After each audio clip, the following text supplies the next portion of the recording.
Bom, então está gravando. Bom dia a todos e todas. Hoje, mais um seminário do Grave BR, e quem vai apresentar o seminário de hoje é o professor Nelson Iocomiso, da Universidade Federal de Minas Gerais. O professor Nelson teve a sua formação em física pela Universidade de São Paulo. Assim que ele encerrou o doutorado, ele continuou na USP com pós-doutorado. E depois desse pós-doutorado, ele foi para Penn State, nos Estados Unidos, para mais um pós-doutorado, onde ele se juntou ao Instituto, o Institute for Gravitation and the Cosmos, e fez o seu pós-doutorado por lá, acredito que por 2 anos, né? E logo após esse pós-doutorado, o Nelson retornou ao Brasil e ingressou na UFMG como docente no quadro permanente, né? Então, o professor Nelson faz pesquisas nas áreas de física matemática, gravitação e teoria quântica de campos, com particular ênfase em teoria quântica de campos em espaços curvos, eletrodinâmica em campos de fundo fortes e cosmologia e gravitação quântica de laços, né, que vai ser justamente o tema desse seminário de hoje, né? E acho que me cabe fazer uma pequena propaganda, né? O professor Nelson é um dos organizadores do encontro de primavera da SBF desse ano, que vai acontecer em Belo Horizonte. Então, enfim, fica o lembrete do encontro de primavera e, enfim, para vocês conhecerem o rosto de um dos organizadores, para quem não conhece o Nelson. Então, Nelson, muitíssimo obrigado por aceitar dar esse seminário aqui no Grave BR, e agora eu passo a palavra para você. Bom dia para todos, né? Obrigado, Antônio, pela introdução, pela apresentação e pelo convite para dar esse seminário aqui. Então, eu vou aproveitar essa oportunidade para falar de um trabalho recente que a gente está desenvolvendo lá com o nosso grupo no UFMG, né? Tem alguns alunos agora de pós que estão entrando em trabalhos de gravitação de laços lá. E esse trabalho está sendo desenvolvido com um estudante de doutorado, Lucas Montesi, e ele trata de cosmologia de laços, né? Então, ele vai estar, a gente está fechando a redação do artigo agora, deve estar no archive, assim, em pouco tempo deve ser submetido, mas eu vou descrever esses resultados e aproveitar também para falar um pouco sobre o background geral dessa abordagem, né? Então, eu queria começar falando a estrutura da apresentação. Então, vou começar com uma introdução bem geral ao problema que a gente quer tratar, que é esse aqui, né? O estudo de perturbações escalares inflacionárias e pré-inflacionárias em universos fechados na cosmologia de laços. Então, eu quero dar uma introdução geral ao problema. Depois, falar de alguns aspectos gerais de cosmologia de laços, para colocar isso em contexto. E, em seguida, descrever os nossos resultados, tanto para um estudo da dinâmica do background, inflacionária e pré-inflacionária nesse modelo, descrever quais são os efeitos de curvatura espacial e de correções quânticas na dinâmica do background. E, em seguida, discutir a evolução de perturbações escalares nesse background, que tem modificações devido a efeitos de gravitação quântica. No final, para descrever quais são as implicações para as previsões do modelo para o espectro de potência primordial para perturbações escalares. Então, esse aqui vai ser o plano geral da apresentação. E eu queria começar com uma introdução geral aqui. Bom, a gente sabe que em cosmologia tem essas três possibilidades aqui para a geometria espacial. Ela pode ser plana, pode ser um universo aberto ou um universo fechado. E tem um parâmetro ômega-k que descreve qual dessas três possibilidades que está sendo estudada. Isso aqui dá para fazer estimativas observacionais desse parâmetro. E, por exemplo, pode ser usar os dados do Planck para isso. E o que acontece quando a gente usa essas medições, a adição cósmica de fundo, num modelo de K-lambda-CDM que permite curvatura espacial, para dizer controlar esse parâmetro ômega-k? A gente tem dois resultados que a gente pode destacar aqui, que é o seguinte: tem um primeiro resultado, que é esse primeiro aqui de cima, que ele é obtido simplesmente com dados do Planck, puramente as observações da adição cósmica de fundo. Nesse caso, o que acontece é que se chega a um ômega-k, tem uma tendência a ser um pouco negativo, que caracteriza um universo fechado. Então, pegando só medidas realmente da CMB, a gente tem uma probabilidade maior de que seja um universo fechado. Só que existe uma degenerescência entre a estimativa de ômega K e ômega matéria, e para quebrar essa degenerescência, na análise de Planck são puxados dados externos, né, de catálogo de galáxias, e puxando esses dados de Baal, o que acontece é que essa estimativa da curvatura espacial acaba indo essencialmente para zero. Então, só o Planck é um pouco universo fechado, mais para o universo fechado, incluindo dados de Baal, acaba virando um universo plano. E isso aqui, graficamente, é o que eu estou dizendo, né? A gente tem aqui um gráfico dando uma região permitida para os parâmetros ômega-m e ômega-k, essa aqui é a curvatura espacial. E usando só os dados do Planck, a gente tem uma região grande aqui, porque tem essa degenerescência. E você vê que aqui no zero é um universo plano, então a maior parte dessa região permitida para as observações está na parte de descreve um universo fechado. Agora, quando a gente puxa os dados de Baal para quebrar essa degenerescência, o que acontece é que essa curva inteira aqui acaba colapsando para essa região pequena aqui, em torno de ômega k igual a zero. E esse é o resultado final que o Planck oferece nas estimativas dos parâmetros, né, incluindo esses dados de Baal aqui. Então, fazendo isso, a gente tem um ômega k da ordem de 10 a menos 3, essencialmente, permitido, né, compatível com essas observações. Então, essa é a situação com a estimativa desse parâmetro a partir da análise do Planck, mas alguns anos atrás teve um certo interesse renovado em estudar universos fechados, apesar dessa estimativa de um universo plano, porque se argumenta principalmente por causa desses dois artigos, um da de Valentino e um do Handley. E no artigo do Handley se argumenta que quando você combina as medições do Planck com dados de Baal, isso está envolvendo duas populações, dois datasets que são inconsistentes estatisticamente. Ele argumenta que isso não devia ser feito. São realmente descrevem populações diferentes, são inconsistentes. E se essa combinação não é feita, a gente volta à situação anterior, em que a gente tem um universo fechado sendo favorecido, e na análise do Handler sai que tem essas, né, de 50 para 1, você tem que o universo é fechado. E também tem argumentos de Valentino, que são mais relacionados a tensões cosmológicas, que acontece. Ela argumenta que se você faz estimativa de parâmetros cosmológicos usando as observações da CMB, você pode fazer análise com dados simplesmente de escalas diferentes. Pode pegar soares grandes ou soares menores para fazer essa análise. E dependendo de como você pega regiões do espectro para fazer análise, os resultados são diferentes. Então, tem uma tensão interna nessa estimativa. E ela argumenta que isso é removido com uma curvatura positiva. Então, seria um outro argumento a favor de universos fechados, ou houve interesse maior em entender melhor consequências, né, dessa curvatura espacial, das previsões inflacionárias.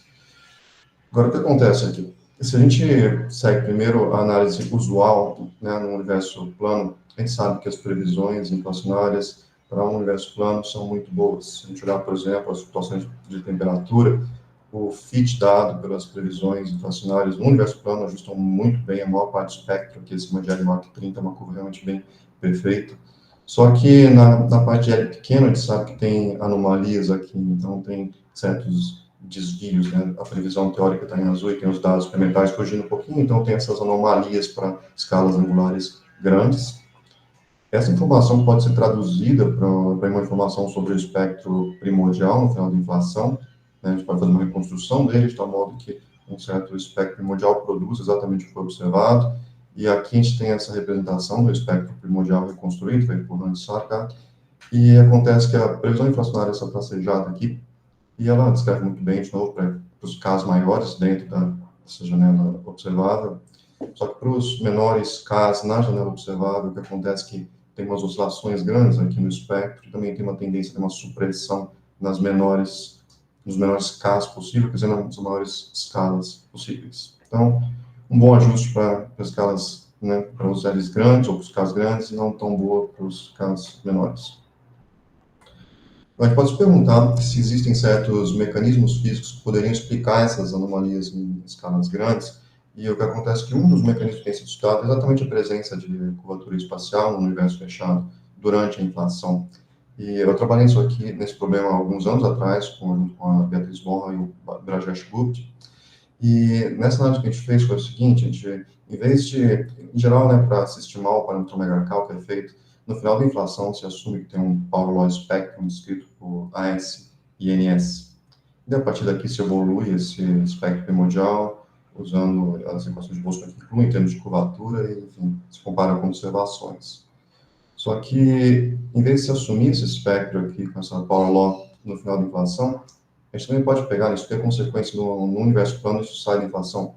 Só que a gente pode pegar no universo fechado, colocar as perturbações num certo estado de vácuo no começo da inflação e evoluir esse estado de vácuo levando em conta a curvatura espacial já durante a inflação. O que acontece é que aqui no final da inflação tem certas correções para o espectro de potência primordial, elas incluem oscilações e certa supressão de potência. Então, esse foi o estado anterior. Aqui a gente analisou efeitos de curvatura durante a inflação, isso também foi estudado por diversos outros autores. Tem outros efeitos também que podem levar a certas anomalias em escalas grandes, e um deles é efeitos de gravitação quântica, por exemplo, no contexto de cosmologia de laços, né? Tem análises muito detalhadas disso feito pelo Ivan Agulho e os colaboradores dele. Aqui eu estou mostrando um plot do espectro de potência primordial, das perturbações escalares desse artigo dele com o Morris. E aqui a gente vê de novo, né, que tem para casal as previsões de LTC acabam concordando com as previsões inflacionárias, não tem correções de gravitação quântica em uma boa parte do espectro, mas para os casos menores aparecem certas correções, elas são grandes, inclusive, fora da região observável do espectro, mas elas podem também colocar certas correções. Essa linha tracejada está marcando onde começa a parte observável do espectro, e podem aparecer correções aqui. Isso, na verdade, depende da duração da inflação, mas isso aqui é um plot onde isso se encaixa exatamente na região das anomalias. Então, nesse caso aqui, o que é feito está se usando um background modificado, escrito pela cosmologia de laço, onde tem um certo bounce, e agora as perturbações são colocadas no estado de vácuo, não no começo da inflação, mas antes do bounce. Então, esse vácuo aqui, a gente vai evoluir, ele vai passar pelo ricochete, certas excitações são produzidas, elas acabam aparecendo lá na frente, no final da inflação, e depois com certas perturbações da temperatura. Agora, o que acontece é que esses dois efeitos, né, tanto a presença de curvatura espacial quanto os efeitos de gravitação quântica, eles podem afetar, então, a mesma região do espectro. E o que a gente fez nesse projeto foi considerar um certo modelo, então a gente pegou um modelo de cosmologia de laços para incluir efeitos de gravitação quântica, só que em vez de fazer esse modelo de LQC num universo plano, que é o que foi feito até agora, a gente colocou ele no universo fechado, para daí também ter efeitos de curvatura espacial no mesmo modelo, enquanto aqui no único modelo a gente tem efeitos tanto de curvatura espacial quanto de gravitação quântica, e a gente fez análise como feita no trabalho do Agulho, a gente coloca aqui as perturbações no vácuo antes do ricochete, evolui ela até o final da inflação e determina aqui esse espectro de potência primordial no final da inflação, levando em conta a presença de curvatura em toda a evolução aqui. Então, esse é o projeto que ele descrever os resultados que a gente chegou. A gente não, o nosso objetivo foi chegar até aqui, a gente tem o espectro de potência primordial, a gente não analisou consequências na resposta de fundo, a gente compara com a reconstrução dessas situações de temperatura no espectro de potência primordial. Em primeiro lugar, uma descrição bem geral de LQC para colocar esses resultados em contexto, para dizer o tipo de modelo que a gente está trabalhando. Então, a gente sabe que a teoria de cosmologia de laço ela é uma quantização canônica em mínimos superespaços, nos espaços-tempos cosmológicos, e o que é feito aqui essa quantização é feita de modo a reproduzir as principais características de loop gravity. Então, em primeiro lugar, a gente sai de variáveis métricas e vai para variáveis Ashtekar, isso dá para a gente variáveis de conexão, né, em vez de variáveis do tensiométrico. E as conexões, é claro, você pode integrar ao longo de links, você tem holonomias, e a ideia nessa abordagem é quantizar as holonomias e não diretamente a conexão. Com isso, dá para aplicar uma quantização que é chamada de polimérica, que é usada na gravitação de laço, mas a gente pode fazer isso para essas holonomias no espaço cosmológico. Então, você chega a uma certa quantização polimérica desse mini superespaço, e dá para estudar nesse espaço de Hilbert como que evoluem estados que são concentrados numa certa trajetória. E avaliando a geometria média desses estados semiclássicos, dá para determinar equações efetivas para o background. E aparecem correções para a dinâmica, então a gente tem uma equação de Friedmann modificada. Então, esse é o primeiro passo, a gente tem uma descrição para o background, que é uma Friedmann modificada, só que também isso foi estendido de tal modo que, em vez de quantizar só essas variáveis do background, também se incluiu no espaço de fase clássico para ser quantizado perturbações lineares. E esse espaço de fase estendido, que inclui tanto background quanto perturbações, também foi quantizado. e levou uma certa descrição de perturbações cosmológicas em espaços quantizados, que é chamada de Dressed Metric Approach, que eu vou usar. Então, a ideia é usar esse aqui para o caso de um universo fechado. Vou dar um exemplo do que acontece concretamente. Então, pega o caso de um universo plano com um certo campo escalar, que é o tipo de modelo que a gente vai considerar. Então, quando a gente considera só o background, tem essas variáveis espaciais canônicos, que descreve o background, é o fator de escala no campo homogêneo. A gente pode escrever aqui a Hamiltoniana para isso. Colocando o space vínculo Hamiltoniano igual a zero, a gente consegue a equação de Friedman, e, enfim, vendo as equações de Hamilton, sai igual daqui. Agora, quando a gente vê o que acontece na cosmologia de laço, esse vínculo hamiltoniano ele é modificado, a gente tem um vínculo hamiltoniano efetivo, que descreve a dinâmica de LTC e que depende de um parâmetro associado à escala de discreteza da teoria, que é o area gap. Quando ele vai para zero, a gente recupera a previsão clássica. Então, agora impondo esse vínculo modificado e vendo as equações de movimento, a gente chega a uma equação de Friedman modificada que tem essa cara aqui, né? Em vez de ser só esse 8πg sobre 3ρ, a gente tem esse outro fator que é 1 menos ρ sobre um certo ρ máximo, que é na escala de Planck. E aqui é claro que se o ρ for igual ao ρ máximo, isso que dá zero, a gente tem um ricochete. É isso que acontece aqui. Então, a gente tem um modelo de ricochete na LTC, de modo geral. E o que esse modelo descreve é uma colagem de duas regiões descritas muito bem pela equação de Friedman clássica. Então, a gente pega na equação clássica, a gente tem um modelo que está contraindo aqui, a gente tem outro modelo que está expandindo, né, um com Big Crunch, um com Big Bang, e essa descrição da LTC acaba colando essas duas dinâmicas, porque longe do ricochete, a descrição clássica é muito boa, só que daí tem uma região aqui dominada por efeitos quânticos, onde tem uma colagem dessas duas dinâmicas clássicas, a gente tem esse ricochete. É isso que acontece no background. Agora também é possível considerar perturbações. E daí, para as perturbações que se faz, em primeiro lugar, né, se considera a teoria usual de perturbações cosmológicas aqui. Então, em vez de pegar só um espaço-fase clássico para o background, também se inclui aqui perturbações lineares, né? Então, a gente tem perturbações da métrica, perturbações do campo escalar aqui, por exemplo. Chama de gama 0 e gama 1 esse espaço. E a gente usa a Hamiltoniana da geral, né, o ADM, expande da segunda ordem para ter equações lineares para as perturbações, e, enfim, a gente constrói esse modelo de maneira usual, isso é a teoria usual, primeiro clássica de perturbações, a ordem zero descreve o background, dá para impor H1 igual a zero para relacionar as perturbações lineares, algumas podem ser eliminadas, e depois o H2 escreve a evolução do modo escalar, dos dois modos tensoriais, se tiver uma certa solução do background. Então, só que simplesmente a teoria usual, mas deve ter feito essa teoria clássica inteira é quantizada, e o background é quantizado como antes, se assume aqui que não tem uma back reaction das perturbações no background, então você pode primeiro considerar o background, e quando a gente vê o que acontece na quantização da parte das perturbações, as equações de evolução das perturbações dependem, claro, né, como no caso clássico, de quantidades do background, só que agora essas quantidades do background, A e φ, por exemplo, são operadores e tem uma certa função de onda que descreve esse background.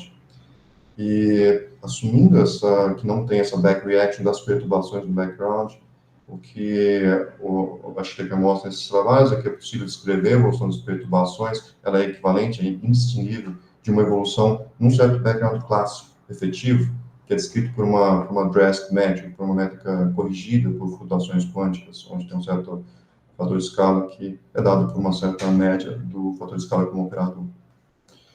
Agora, acontece que para estados que são concentrados em torno de alguma configuração, essa dressed metric, essa métrica vestida, ela segue exatamente a equação dinâmica efetiva do background que a gente discutiu antes. Então, no final dos contos, considerando esses estados realmente, né, concentrados ao longo de uma trajetória, a gente tem que essa descrição da dressed metric approach pode ser resumida a isso aqui. A gente tem perturbações que são descritas por teoria de campos espaços curvos usual, só que o background é descrito por uma dinâmica efetiva da cosmologia de laços. Então, isso aqui é feito rigorosamente para o espaço plano, mas eu vou tomar essa descrição e aplicar ela para um universo fechado. Então, vou de novo considerar uma dinâmica efetiva, mas agora no universo fechado e ver com perturbações evoluem em cima dele. Então, essa é a ideia. E eu queria descrever agora essas duas partes. Então, primeiro, o que aconteceu para a dinâmica do background, e depois o que acontece para as perturbações. A gente fez uma análise aqui, a ideia é realmente fazer uma análise fenomenológica aqui, para descrever o que acontece para o espectro potência primordial, quais correções vêm dessa abordagem. Então, começando aqui pelo background, enfim, considera agora um universo fechado, né? Não é mais o universo plano de antes, e tem um parâmetro aqui, ômega K, que a gente vai variar, que determina essencialmente quão grande é essa 3-esfera que descreve as seções espaciais do universo. Se colocar o valor máximo, né, permitido pela análise do Planck, a gente chega aqui num certo raio hoje, que é 4 vezes meio o raio Glass Surface. Então, o que acontece no universo fechado é que no plano a gente tinha só esse termo aqui na equação de Friedmann, 8πg sobre 3ρ, incluindo, né, a curvatura espacial, tem um termo extra, que vocês sabem, tem um menos 1 sobre A ao quadrado, e mesmo que a curvatura seja desprezível hoje ou durante a inflação, à medida que a gente vai passado, que o A vai ficando menor, esse termo aqui vai ficando mais e mais importante. Então, tem algum momento em que esse termo de curvatura espacial acaba sendo comparável ao outro. E, nesse caso, a gente tem uma influência da curvatura espacial, que vai ser, no nosso caso, importante no começo da inflação. Então, isso aqui descreve uma primeira correção que vai ter em comparação ao modelo plano, que é simplesmente por causa da curvatura espacial. No modelo clássico, ainda, isso vai ser importante no começo da inflação. Tem também uma equação de Friedmann modificada, que foi deduzida para o caso de universos fechados, em trabalhos da Stecker e do Parampreet Singh. Então, esse trabalho de 2007 é o trabalho original, onde isso foi exposto, onde isso foi deduzido, e tem um artigo mais recente, onde tem uma revisão dessa abordagem. Enfim, aqui a gente tem também uma equação de Friedmann modificada, no caso de um universo fechado, mas ela é diferente do caso do plano, é claro. Então, essa aqui é a forma dela. Ela tem, além dessa curvatura, dessa densidade de energia crítica, que vai estar relacionado ao ricochete, ela também tem uma densidade de energia mínima, que ela descreve quando o universo atinge a expansão máxima, porque esses modelos são oscilatórios. Então, agora tem essas duas escalas aqui de energia, e é claro que a gente pega um corpo, uma densidade de energia bastante grande, essa equação modificada pode ter efeitos de captação quântica importantes, mas para densidades pequenas se reduz à equação clássica. Então, para densidades de energia grande, a gente tem aqui correções quânticas ao background, e esse é o segundo tipo de efeito que a gente vai avaliar aqui. A gente considera nessa abordagem o caso simples de um único campo escalar, potencial Starobinsky, que é favorecido pelas observações, então, é escrito pela equação de Klein-Gordon, está aqui o potencial, esse é o modelo que a gente vai usar. Então, para escrever essa evolução do background, a gente vai ter que resolver essa equação de Friedmann modificada, na verdade, a gente usa a equação de aceleração, mas enfim, equivalente, e a equação de Klein-Gordon. E as condições iniciais para isso são A, φ, ponto, e tem um certo parâmetro M do potencial do Starobinsky que tem que ser fixado.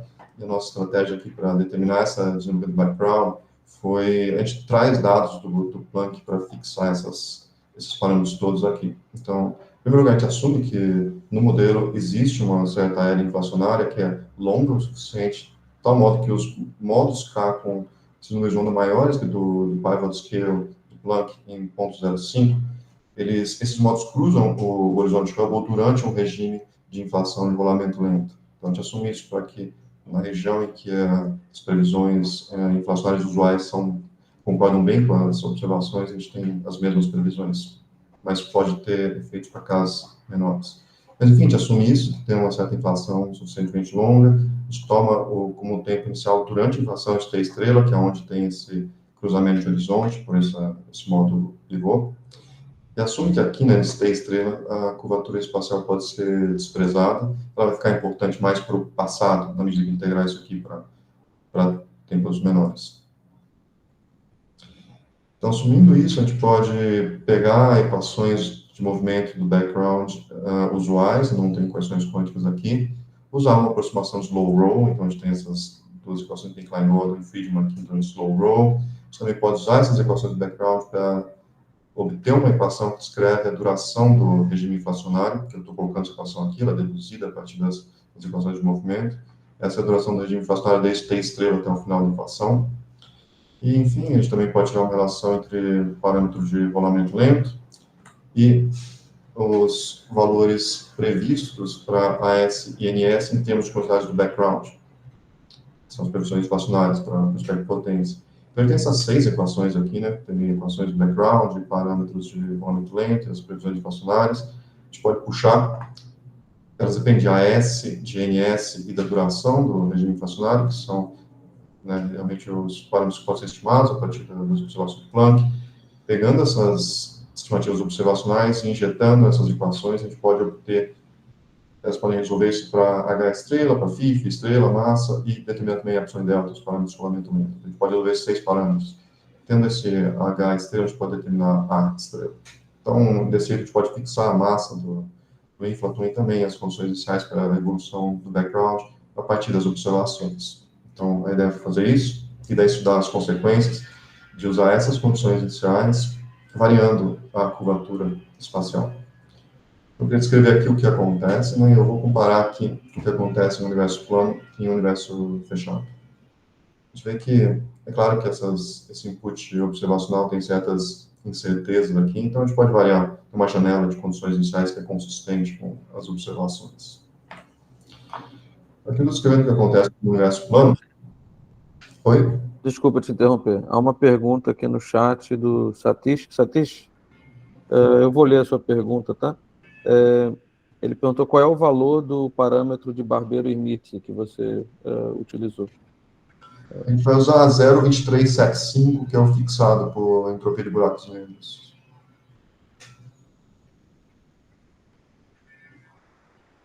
Ele mandou um ok aqui. Tá bom. Beleza. Obrigado. Tem alguns trabalhos que deixam o air gap livre e se ajusta a isso, mas eu vou fixar ele aqui. Bom, beleza. Então, aqui a gente tem a descrição do universo plano e aqui do fechado, qual que é a curvatura máxima permitida para ver o que acontece.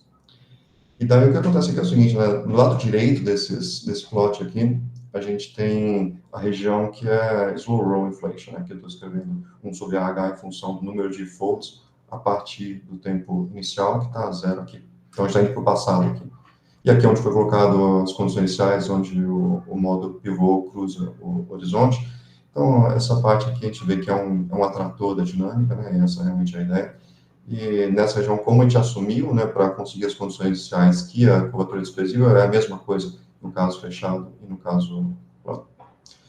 Variando um pouco as condições iniciais, a gente pode variar a duração da inflação aqui no caso plano. Então, cada uma dessas curvas é uma condição inicial diferente, variando delas dentro da janela permitida. A gente vê que essa parte é igual, mas a gente pode estender mais em regime solo lá para trás.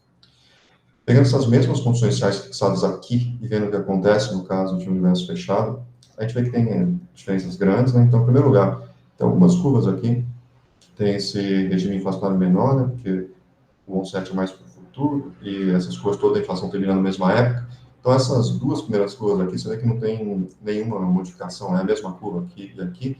Quer dizer que são backgrounds onde a curvatura espacial é desprezível em toda a evolução.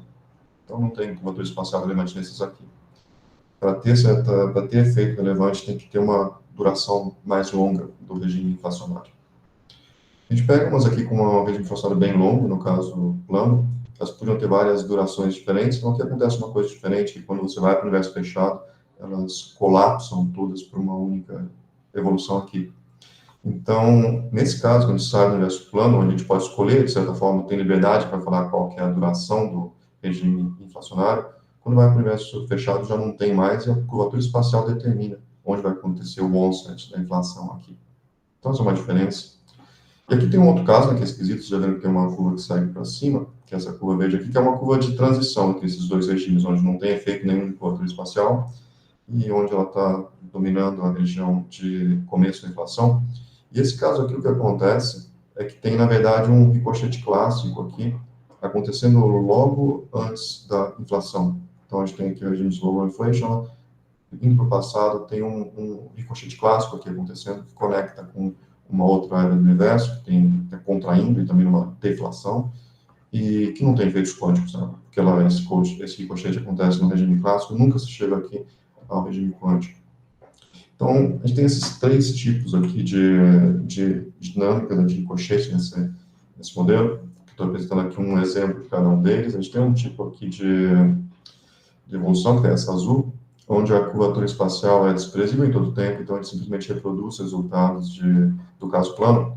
Nesse caso, tem um certo ricochete quântico simétrico aqui, que é o que é usado no caso plano.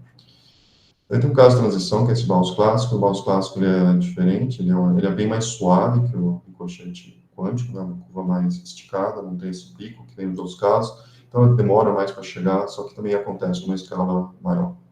Nesse caso, não tem nenhum efeito quântico na evolução. E tem outro caso aqui em que você tem efeitos de curvatura que são relevantes, em particulares, em termos de duração da inflação, e onde o ricochete aqui envolve efeitos quânticos. E esse é o caso que a gente está interessado, porque aqui tanto curvatura espacial quanto gravitação quântica entra. Esse aqui a gente vai concentrar. Daí aqui eu estou pensando uma outra curva para o background. Nesse caso, fixei as condições iniciais, fui variando só a curvatura espacial agora. E o que acontece aqui é o seguinte: eu comecei com curvaturas espaciais bem pequenas aqui, né, de magnitude 10 a menos 15. Nesse caso, não tem distinção entre o que acontece nesse espaço fechado, esse universo fechado e o plano, então isso aqui é o limite plano. A gente pode variar bastante, o ômega k não sai daqui, porque não tem muita relevância, até que uma hora a gente passa pelo Gauss clássico perto de 10 a menos 11, e a partir de 10 a menos 10 a gente tem esses que são os que a gente está interessado aqui. A gente vê, né, que variando essa curva, aumentando a curvatura, a gente tem um começo do slow roll aqui, que vai ficando cada vez mais para o futuro, como o final da inflação é o mesmo para todos, porque as dinâmicas concordam daqui para frente. Curvaturas maiores acabam descrevendo regimes inflacionários um pouco mais curtos. Então, é isso que a gente tem para o background aqui. E daí a gente pode considerar também o que acontece para as perturbações em cima desses backgrounds. E aqui o que é feito vai ser resumido nesse slide. A gente quer entender a dinâmica de modos escalares nesse background. E tem alguma pergunta? Então, Nelson, a Thaís levantou a mão. Thaís, pode fazer sua Isso. Você pode voltar aí no gráfico que você mostrou? É porque, tipo, eu estava tentando entender onde que o efeito da curvatura espacial ele iria entrar, porque o que você pensa é o seguinte, né, que a densidade de energia na época inflacionária, ela é proporcional a elevado a zero, né? E a de curvatura é proporcional a menos 2. Então, a princípio, qualquer coisa que você colocasse antes da inflação iria desaparecer, porque a inflação seria o que domina, né? O componente inflacionário seria o que domina. Seria maior do que curvatura, radiação, matéria, qualquer coisa que você colocasse. Mas aí você está dizendo que esse gráfico está dizendo que a inflação demoraria menos tempo, ou seja, não daria tempo de desaparecer com toda essas irregularidades, essa coisa que não é homogênea, isotrópica e plana, não daria tempo de desaparecer. Então, por isso que você teria esses resquícios desses componentes. Isso? Aqui, né, a gente está saindo, o tempo inicial da integração aqui já é um certo, esse zero aqui, né? Esse T estrela onde o modo pivô cai estrela cruz, então é dentro do regime usual de inflação do modo que a gente estuda no universo plano. Então, a gente assume que ali a curvatura é desprezível, daí, como você está falando, é dominado pela energia potencial, que é essencialmente constante. Então, se a gente for para o futuro, a partir daí, realmente, como você falou, né, a efeito de curvatura vai ficando cada vez menos e menos importante, porque tem essa expansão exponencial, você tem um termo que vai com 1 sobre A ao quadrado, e o outro termo de energia ele é constante, então é claro que daqui para o futuro, né, desse nível zero para o futuro, vai ser completamente desprezível. A gente tem a descrição usual nossa de universo plano. Só que daí quando você começa a integrar para o passado, isso, porque eu quero ver como foi o regime pré-inflacionário, aí acontece o contrário, porque daí você tem esse termo de 1 sobre A ao quadrado, ele vai ficando cada vez mais importante, enquanto o do campo é simplesmente o V de φ, a energia potencial é constante, está no platô de Starobinsky. Então, o que acontece é que, indo para o passado, em algum momento, esse termo de 1 sobre A ao quadrado, ele fica importante e fica da mesma escala que o termo da densidade de energia potencial do campo. E é exatamente quando esses dois acabam ficando na mesma escala, que, integrando e vendo o que acontece, o regime de slow roll, olhando, né, a integração para o passado, é onde ele acaba. Então, esse é o onset da inflação. Então, é nesse sentido que eu estou relacionando a curvatura com a duração da inflação, porque todas essas dinâmicas elas acabam no mesmo instante de inflação. Só que daí eu posso ver quando que o onset, quando o começo da inflação acontece, e como ela vai depender exatamente de 1 sobre A ao quadrado, ela acaba sendo sensível à curvatura espacial, depende da curvatura espacial. E variante da curvatura espacial, a gente vê que as curvaturas espaciais menores demora mais para esse termo de curvatura ficar relevante e acaba vindo mais para o passado, esse momento em que ela fica comparável à região potencial. Então, é meio que integrando para o passado que eu estou vendo aqui, vendo quando que é o tema de curvatura espacial. Tá, tudo bem, talvez você vai falar mais lá na frente, mas para mim não tá muito claro como é que você vai vincular isso com as observações, porque o que a gente tem hoje é tipo na escala pivô da CMB de K por volta de, sei lá, 0,05 inverso de megaparsec, né? E aí você não tem acesso a muitas coisas antes, então tudo bem. Antes da inflação, termos de curvatura, se você quiser colocar um monopolo magnético, eu imagino que isso tipo, pode ser relevante, mas como é que você tem acesso usando os dados da CMB? Como é que você vincula esse tipo de efeito, entendeu? Daí, o que eu estou usando é, por exemplo, no espectro primordial de proporções escalares, né? Então, beleza, eu pego esse K estrela, que é um marco ali, dali para frente, eu realmente, todas as previsões aqui vão concordar com o que é obtido com inflação no universo plano. Mas, enfim, se você pensa em K sobre K estrela, tem dois pivôs, né, que o Planck usa, tem o 0.002 e o 0.05. Se você pensar no 0.002 e pensar em K sobre K estrela, o que acontece é que tem anomalias nesse espectro que vão até mais ou menos K sobre K estrela da ordem de 3, se for ver o que acontece nas situações de temperatura mais tarde. Enfim, tem uma região do espectro observável onde as previsões inflacionárias não concordam muito bem com as observações. E essa região vai ser afetada por o que acontece nesse modelo no começo da inflação, por exemplo. Então, pode ter efeitos da curvatura no começo da inflação que afetam modos que cruzam o horizonte Hubble durante essa época, que não é uma época de slow roll. Então, tem esses efeitos de curvatura primeiro, e tem outros que são de gravitação quântica, que eu vou comentar mais lá, são excitações que vêm lá do bounce, e são carregadas até o final. Então, é desse modo que a gente vai separar, né, parte do espectro de K estrela para frente vai concordar perfeitamente com observações da adição cósmica de fundo, né, e das previsões inflacionárias usuais, mas dali para trás podem aparecer efeitos extras, porque a gente não está fixando o que acontece lá, a gente varia a curvatura e pode afetar o que acontece nessa região.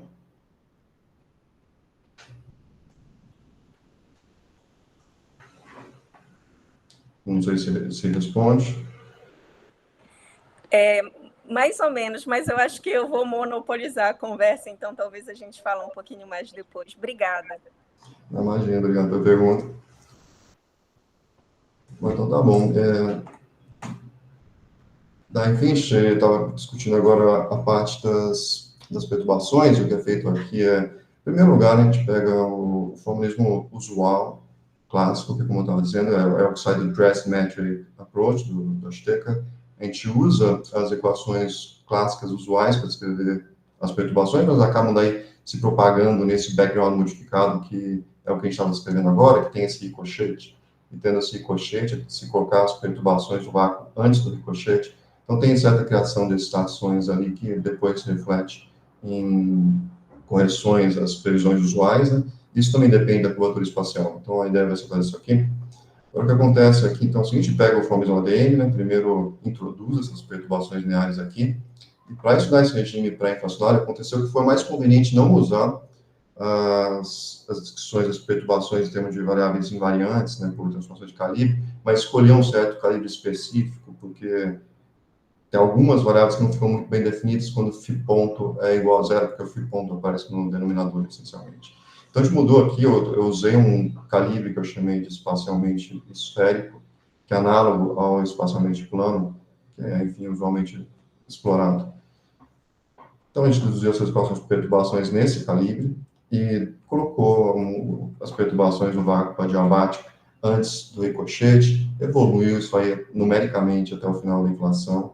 e depois traduziu isso para perturbações da cobertura com móvel, e, enfim, construiu o espectro de potência. Então, esse aqui é o geral que foi feito, então a gente parte aqui desse formalismo ADM, e no formalismo ADM a gente tem esse vínculo escalar, o vínculo de formorfismo, tá? Aqui é a forma explícita, vou dar uma acelerada aqui, e a gente usa esse formalismo, põe até a segunda ordem, inserindo aqui perturbações tanto da métrica, isso aqui é a métrica tridimensional, que é o lapso, que é o shift, aqui é o campo escalar, então a gente coloca perturbações lineares para todo mundo aqui, injeta na newtoniana, expande até a segunda ordem, então tem que fazer esses cálculos, mas fica bem mais fácil num calibre espacialmente esférico, onde essas perturbações da métrica 3D são zero. Então simplifica um pouco o trabalho, e a gente fez isso usando uma descrição das perturbações escalares, que agora a gente não pode mais usar modos de Fourier, né, porque a gente está numa 3-esfera, então tem que fazer a expansão nos harmônicos dessa 3-esfera. Os harmônicos 3-esferas são esses hiperesféricos harmônicos, que eu estou chamando de QNLM, e enfim, a gente fez essa expansão aqui. Eles são, nesse QNLM, o LM simplesmente é igual aos LM usuais, os harmônicos esféricos, e esse N aqui vai estar relacionado com o momento total. E o que acontece é que esses modos escrevem certas oscilações aqui numa esfera, que eu estou fazendo análogo com uma circunferência, mas é claro que se você tiver essas oscilações bem rápidas aqui, se olhar só uma região pequena do universo, não dá para distinguir isso de uma onda plana no universo plano. Então tem um certo mapeamento nesse limite plano, né, de N grande, que é dado por isso aqui. Então a gente pode determinar a evolução de modos que são descritos por N, e depois, no final da inflação, que a gente está no limite plano válido, a gente pode traduzir isso para uma informação sobre K. Então, a gente fez essas contas, deduziu o Hamiltoniano quadrático, né? A gente tem essa expansão das perturbações do campo escalar, que guardam as perturbações escalares nesse caso. E daí tem esse Hamiltoniano quadrático aqui, com coeficientes C1 e C2, a gente escreveu os coeficientes e montou a equação de movimento. O que acontece com essa equação de movimento de cada modo? Em primeiro lugar, os coeficientes não dependem de LM, então a gente pode só ver o efeito de N, que é o momento total. A gente faz da forma costumeira aqui uma certa transformação disso, injetando um fator de A3 meios, e a equação acaba virando algo que não é ainda um oscilador, mas esse termo aqui que define essa ficção, ele acaba sendo desprezível, se a gente checa numericamente, que para os modos observáveis, né, o 3H que aparece aqui acaba sendo cancelado por esse coeficiente alfa N, a gente checou numericamente que isso é o que acontece para os modos observáveis e para as curvaturas que a gente avaliou. Então, nesse caso, a gente pode pegar isso aqui como uma equação simplesmente de um oscilador, com uma frequência ωn que depende do tempo. E, nesse caso, a gente pode pegar e jogar antes do ricochete. Antes do ricochete, a gente acabou encontrando uma certa região onde uma aproximação adiabática é válida para os modos observáveis nas curvaturas de interesse. Então, a gente chegou nesse tempo inicial que está antes do ricochete, e ali a gente pegou os modos normais que definem um certo vácuo adiabático, a gente pegou de quarta ordem aqui, e, enfim, a gente aproxima o modo com essa forma na vizinhança do tempo inicial, e essa frequência SWN4, a gente pode pegar simplesmente as formas para isso, né, do livro do Parker, por exemplo. Então, estou pegando esse vácuo adiabático de quarta ordem, que é o costume na área, porque se você quiser, você pode fazer cálculos de densidade de energia das perturbações para checar que isso realmente é pequeno. E o que acontece aqui, a gente identifica uma região anterior ao balso, que eu estou apresentando um modo específico, e comparando a evolução do modo fixado no tempo inicial, o valor absoluto dele, com o valor absoluto de modos normais de vácuos adiabáticos definidos em cada instante do tempo. A gente vê que eles vão concordando, né? Isso é uma evidência de que esses modos normais evoluem de vácuo para vácuo, nesse regime antes do balance, aqui nesse pré-balance aqui. Só que aqui no zero, que é exatamente o ricochete, aí esse modo sente o ricochete, algumas excitações são produzidas, ele não concorda mais com o vácuo adiabático definido nesse instante do tempo, então a gente tem produção de partículas nesse modo. É claro que daí isso vai depender de cada modo, mas a gente tem esse regime aqui adiabático antes, a gente colocou o vácuo, as perturbações de vácuo aqui. Então, a gente fez isso para construir o espectro de potência, para todos os modos de interesse. Aqui eu estou representando alguns cálculos, aqui ainda preliminar, a gente está rodando agora estendendo o número de pontos e o regime e a janela de modos que a gente está considerando. Então, esse aqui, o que eu estou apresentando, são resultados para ômega K igual a 10 a menos 8, né? Menos 10 a menos 8, e menos 10 a menos 6. E aqui eu estou pegando, a gente considerou a janela de modos K, que estão dentro da região observável, quer dizer, a parte do espectro primordial que afeta as observações da radiação cósmica de fundo. Então, a gente está estendendo isso para mais casos ainda, a gente vai colocar um gráfico mais completo. Mas, aqui, como eu estava comentando, né, esse K-estrela aqui, eu estou usando o pivô inflacionário do Planck, esse aqui é o 0.002. E aqui o que acontece é que as previsões inflacionárias são muito boas na região do espectro, que vai de K sobre K-estrela, acima de aproximadamente 3 para diante. A escala de anomalias é da ordem de 3 para baixo, onde podem aparecer coisas que desviam do Power Law Spectrum, e ainda assim concordam com as observações. Se nessa região aqui de K sobre K estrela grande surgissem correções grandes, então não se espera que esse espectro primordial reproduza as observações da CMB. E aqui a gente vê o que acontece, né, que mesmo com essa curvatura bem pequena, aqui 10 menos 8, coloquei exatamente essa, que é onde começam a aparecer efeitos de curvatura na parte observável do espectro. E acontecem umas oscilações aqui, e também tem uma tendência, você vê que essas oscilações elas são assimétricas em torno da previsão inflacionária, elas ficam bem mais para cima do que para baixo. Então, essas oscilações aqui, quando a gente vai ver previsões da teoria para a CMB, elas tendem a se cancelar, né? Tem que fazer uma integral delas. Então, o que importa aqui é o valor médio desse espectro, e o que acontece é que, para esses carros sobre K-estrela maior do que 3, eu não botei a média aqui, mas o que acontece, essencialmente, não tem desvio da média fora da região das anomalias, então isso aqui concorda com o espectro primordial reconstruído a partir das observações do CMB na região em que as previsões inflacionárias são boas. E tem, enfim, efeitos fora dela na região de anomalias, mas nesse caso tem uma certa amplificação de potência. Se por caso 10 a menos 8, só que se espera que seja consistente com as observações, mas mesmo para valores aqui de ômega K, tipo menos 10 a menos 6, acontecem efeitos grandes, correções grandes aqui, que mesmo em média, eles fogem bastante das previsões inflacionárias fora da região das anomalias. Então, isso aqui é o bound obtido pelo Planck, que era 10 a menos 3, então isso aqui está 3 ordens de magnitude abaixo.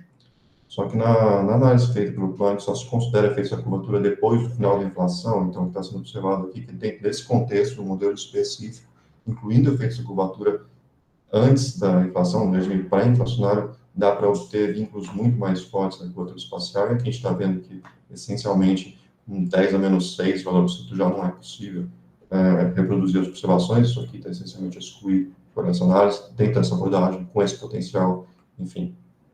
Mas já está ficando comprido, então deixa eu fechar aqui. Então, concluindo a apresentação, a gente fez uma análise da dinâmica do background para backgrounds que satisfazem os vínculos observacionais de inflação, com o universo fechado na cosmologia de laços. A gente viu que a duração do regime inflacionário está determinada pela curvatura espacial aqui, com curvaturas grandes dando regimes inflacionários menores nessa abordagem. E a gente pode ter um caso de um ricochete clássico com um ricochete quântico. E determinamos aqui a Hamiltoniana quadrática, equações de movimento para as perturbações lineares escalares no calibre espaço hemisférico e evoluímos esse vácuo adiabático desde antes do ricochete até o final da inflação.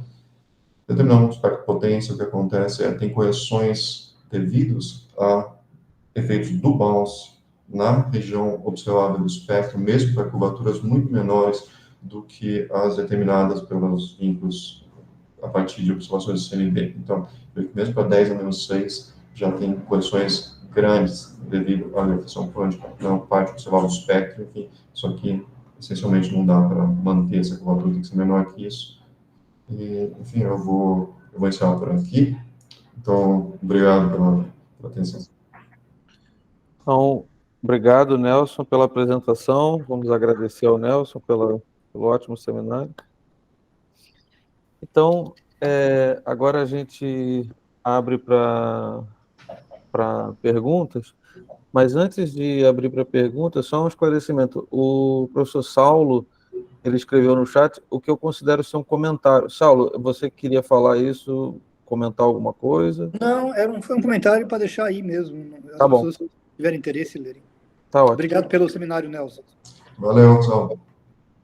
Então, obrigado, Saulo, pelo comentário. Agora a gente pode abrir para perguntas. Então, o Satish levantou a mão. Satish, pode fazer a sua pergunta. Obrigado, Antônio. Obrigado, Nelson, por essa palestra. Agora, uma coisa muito interessante sobre Loop Quantum Cosmology é, tudo bem, ele vai eliminar a singularidade de Big Bang. Além disso, ele também vai prever números de e-folds na inflação, né?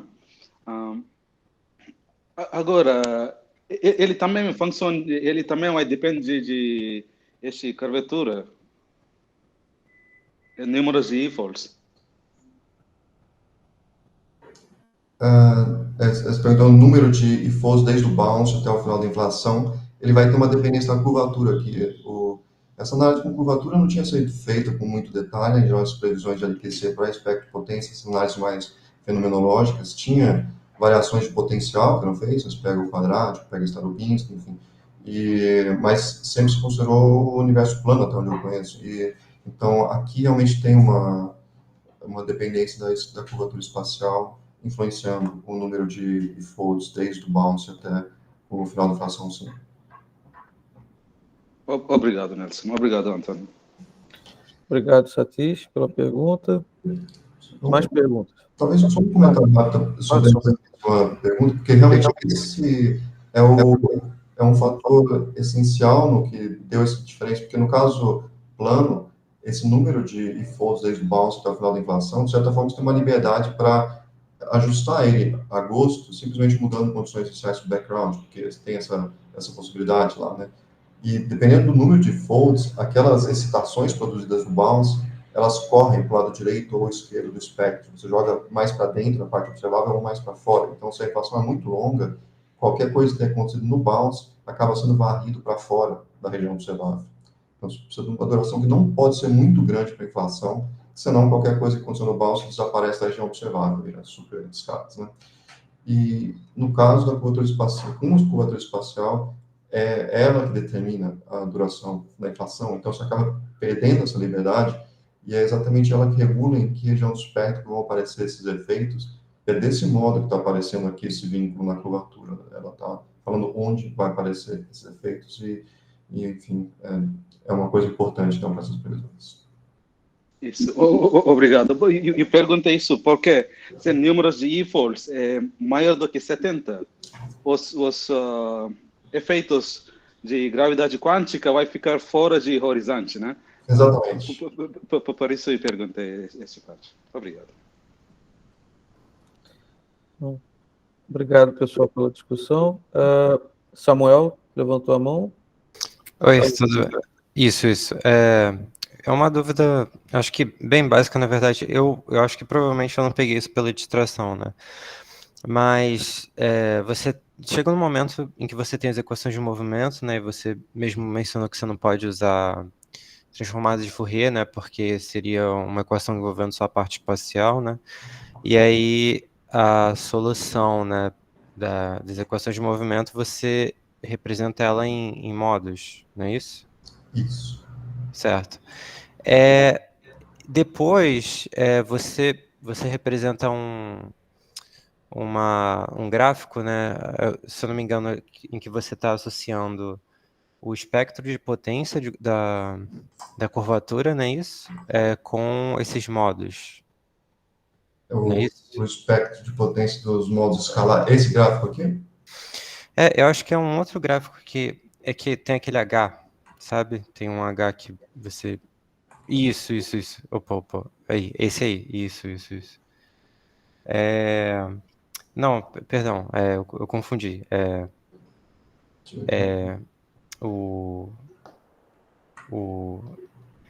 Era... Oi, desculpa, professor. Era um gráfico que você colocou, mas eu confundi. Não era os modos em função do espectro de potência, não. Acho que o módulo de H em função do T menos T0, né? Você até tinha chegado ali. Esse aqui. Isso. Uhum. Isso, esse mesmo. Então, eu queria entender um pouco melhor, assim, eu não consegui entender muito bem a explicação, né? O que ele estaria representando, né? Esse H, exatamente. Tá legal. Então, como você está dizendo, aqui eu estou descrevendo os modos, e uma parte da apresentação eu estou falando dos modos usando esse índice N, que é o que a gente tem mesmo para os harmônicos hiperesféricos, e em outra parte estou falando sobre K, que é o que a gente tem para uma série de Fourier. Então, você fala, tem duas representações distintas aqui, né? E é verdade isso. Então, o que acontece é, a gente realmente faz toda a abordagem usando os harmônicos hiperesféricos. Então, não tem K em todas as equações básicas, tudo que a gente está fazendo, a gente realmente expande em modos. Né? E nessa figura aqui, a gente tem esse ciclo que está servindo como, né, uma analogia a uma 3-esfera, e daí você pode pensar nos modos, né, que a gente tem, nos modos N, como sendo um número de oscilações que tem nesse universo inteiro. Então, N vai crescendo, você tem mais oscilações, né, para dar a volta no universo. Então, a gente realmente faz tudo com N. E naquele plot que tinha HN, realmente é para um N desses aqui. Só que daí o que acontece? A gente quer depois comparar com resultados usuários. E o que acontece aqui é o seguinte, tem esse mapeamento que é essa identificação aqui, ó, onde você tem um certo N de um lado, e ele acaba sendo identificado com um certo K. Então, essa identificação que eu estou usando para sair dos N's indo para o K, é isso aqui. E o que a ideia que está por trás disso é o seguinte, quando você pega aqui as oscilações de um certo ciclo, imagina um limite de N grande, que é bastante oscilações aqui nesse ciclo todo, né? Na verdade, tem mais uma condição para o flat limit, que é você simplesmente olha uma região pequena do ciclo. Então, pega uma parte pequena do ciclo com um N bastante grande. Então, daí o que acontece é que se você pega uma região local aqui, a curvatura vai ficar desprezível. No caso do dimensional, né, a gente está pensando, então pega uma região sem local, a curvatura fica desprezível. E naquela região você tem essencialmente uma métrica R3, e ali a gente pode considerar um mapeamento dessas oscilações do módulo na esfera para o que acontece no espaço plano, e ao que sai desse mapeamento, sai esse n ao quadrado menos 1 sobre r0 ao quadrado, vai para k ao quadrado. Isso é um mapeamento que é usado em todos os trabalhos que você tiver que envolvem universos fechados. Sim. Então é uma aproximação, né? Você faz essa conexão, né, com K numa aproximação em que N é muito grande, seria isso? Isso, quer dizer, a ideia é que quando tiver um raio do universo muito grande, você tem acesso só a uma região pequena do universo, que você não consegue sentir a curvatura do universo, você não tem como distinguir esse harmônico hiperesférico de um modo de Fourier na sua vizinhança local. Eles têm a mesma oscilação lá. Então, você pode mapear um no outro. Envolve essas duas coisas. Tem que ser um limite de região pequena e de N bastante grande, e ali fica indistinguível um caso e outro. Esse limite é estudado. Tem um artigo, por exemplo, do Abbott, acho que é de 70 ainda, que esses limites, tanto do universo aberto quanto do universo fechado, para um universo plano são estudados. Você vê, inclusive, explicitamente os modos normais QNL virando os modos de Fourier nesse limite. Então, tem um mapeamento. Eu estou falando aqui de maneira, né, mais gráfica, só que você tem esse limite matematicamente bem comportado, essa identificação. Tá ótimo, muito obrigado, viu? Beleza, obrigado pela pergunta. Obrigado, Samuel, pela pergunta, e Nelson, pelas respostas. Mais perguntas? A Thaís tem uma pergunta. Thaís, pode fazer a sua pergunta. Opa, obrigada. Obrigada, Nelson, pelo seminário. Eu acho bem interessante esse estilo diferente, né? Você usar um modelo de bounce e tal, principalmente tem os resultados do DESE agora, mas tem uma coisa que para mim não está muito clara. Você chegou a considerar efeitos, como seria o bispectro desse modelo? Porque eu estou perguntando isso porque recentemente saiu um artigo que é um PRL, que fala que, por exemplo, esses modelos do agulo, todos estão em problemas de acordo com dados do Planck mesmo, porque eles te dariam não gaussianidades que estão bem diferentes do que o Planck prevê. Então, eu queria saber se esse tipo de modelo que você está trabalhando teria esse tipo de problema também. E posso colocar aqui no chat o paper que eu estou me referindo. É um artigo da Ruth Duver, que você deve estar mencionando, Isso, e ela faz a análise realmente das não gaussianidades usando exatamente isso. esse modelo que eu estou trabalhando, mas no caso o plano é um artigo do Agulho. Então, esse trabalho que eu estou descrevendo é realmente uma extensão do trabalho do Agulho, mas mostrando primeiro aqui só o caso do espectro de potência, que é uma das seções do artigo do Agulho. Então, eu poderia, a princípio, ir até a terceira ordem da Newtoniana aqui e calcular as não gaussianidades também. Eu não fiz, porque já deu um certo trabalho fazer essa análise de espectro de potência, foi a primeira parte do trabalho. Agora, sobre esses resultados do Agulho, daí o que aconteceu nesse trabalho foi o seguinte, o Agulho calculou as não gaussianidades, né, enfim, daí tem alguns templates que ele apresenta para o bispectro, que, enfim, que pode ser testado a princípio. E o que acontece é que o bispectro ele tem certas oscilações rápidas, dentro do mesmo modo que a gente tem aqui no espectro de potência, né? E você pode pegar e ver simplesmente o que acontece com a curva, que é um envelope no espaço de momentos, não? E daí o que acontece... Né? Ah, tá, estou falando errado o nome do Agulho. Enfim, agulhou. Tá certo, obrigado. Enfim, mas aí o que acontece nessa análise foi o seguinte, então tinha esses templates, você pode usar esse template tanto incluindo as oscilações ou desprezando as oscilações. A previsão da teoria envolve as oscilações, elas são extremamente importantes, porque elas vão afetar as previsões. Né? Então, o que a Douglas fez, ela usou o que sai resultado do artigo do Agulho, ignorando as oscilações do espectro. Então, só tem o envelope só. Então, o que ela usou não são previsões LQC, na verdade, é um espectro que é o envelope das previsões feitas pela LQC. Então, os resultados dela, na verdade, não excluem os resultados do Agulho, apesar de ter sido apresentado como sendo excluindo os resultados do Agulho. Isso não é verdade.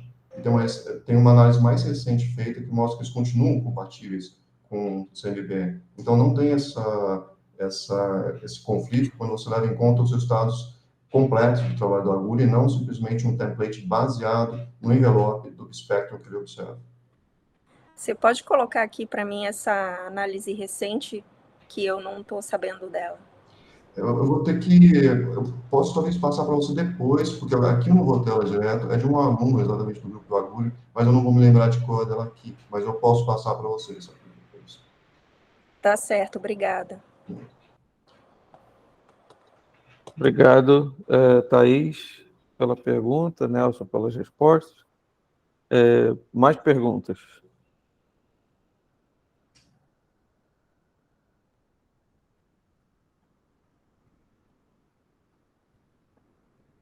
Bom, se não há mais perguntas, eu vou fazer uma pequena pergunta, que na verdade, enfim, é mais para saber qual é a sua visão disso.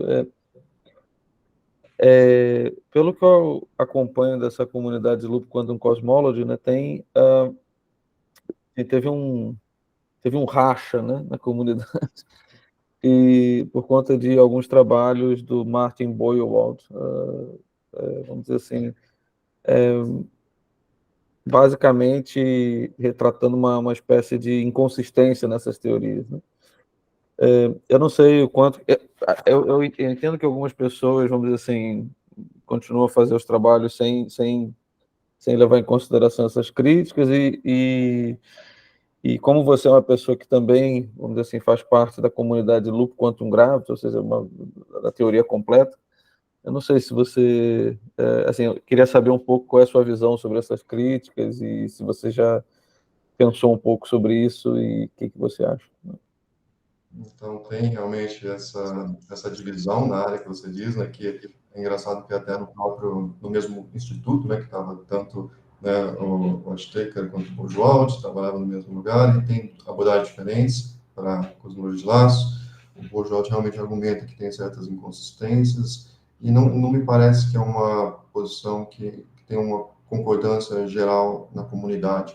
Eu acho que por isso que se segue fazendo pesquisa tanto numa abordagem, quanto tem mais de uma abordagem para fazer cosmologia de laços. Então, quando eu pego um certo modelo aqui para estudar, qual foi o meu interesse aqui, né? Enfim, eu acho que essa abordagem do Dress-Metric, pelo que eu entendo dela, ela me parece suficientemente bem construída para valer fazer uma análise fenomenológica a partir dela, porque a principal motivação da área é realmente pegar modelos de cosmologia quântica e se perguntar, é possível fazer teste disso com observações? Então, isso eu acho que é uma questão interessante, sabe? Ter um modelo de cosmologia quântica, é possível ter certas consequências observacionais ou não? Quais são? Que tipo de coisa que você pode procurar? Então, tá um ponto de vista que eu acho suficientemente bem construída para ser feita uma análise dela. Só que, se, por exemplo, eu chego num resultado aqui que fala, isso aqui vai contra o que está nas observações. Eu tenho, consciente que vão ter outras abordagens em cosmologia de laços, as pessoas vão dizer, não, na minha abordagem pode ter esse problema, na minha não. Então, tem ainda diversos caminhos sendo explorados. Eu não vejo que tem um caminho definitivo que tenha sido esclarecido de uma vez por todas como que isso deva ser feito. Tem uma direção que eu acho que é muito importante agora, que o pessoal está tentando pegar esses modelos de mini superespaço e, de alguma forma, deduzir a partir da teoria completa. Você pega, por exemplo, o spin-foams e tenta tirar equações efetivas diretamente da dinâmica de spin-foams. Eu acho que a hora que isso for feito, os modelos eles podem determinar qual desses modelos que são feitos em mini superespaço que sai da teoria geral. Eu acho que esse seria o caminho mais rigoroso para resolver esses problemas todos que aparecem de divergência em mini superespaço. Então, nessa divisão de áreas, a princípio, eu adotei um certo caminho lá, porque me pareceu que valia a pena fazer aquilo, mas eu não entrei em detalhe, na verdade, nas críticas do Bourgeois. Não foi a minha ideia tentar achar argumentos para resolver essas críticas feitas a essa abordagem do Dress Metric. Eu, a princípio, realmente assumi que ela está suficientemente bem montada para explorar, mas foi a postura que eu adotei, pelo menos, para isso. É o primeiro trabalho que eu estou fazendo também com cosmologia de laços. Eu estou começando por aí, depois eu posso ver também outras abordagens com mais cuidado para ver o que acontece. Né? Tá ótimo. O Satish fez uma pergunta no chat. Dressed Metric usa mini superspace, não? Sim. Bom, então, acho que nós já exploramos bastante o Nelson, né? Tivemos bastante perguntas. Então, Nelson, muito obrigado mais uma vez pela sua apresentação. Vou pedir para todos abrirem seus microfones para a gente agradecer ao Nelson. Eu que agradeço. Obrigado pelo convite e pela discussão, pelas perguntas aqui. Muito obrigado. Imagina. Então, pessoal, obrigado pela presença e até o próximo, tá? Valeu.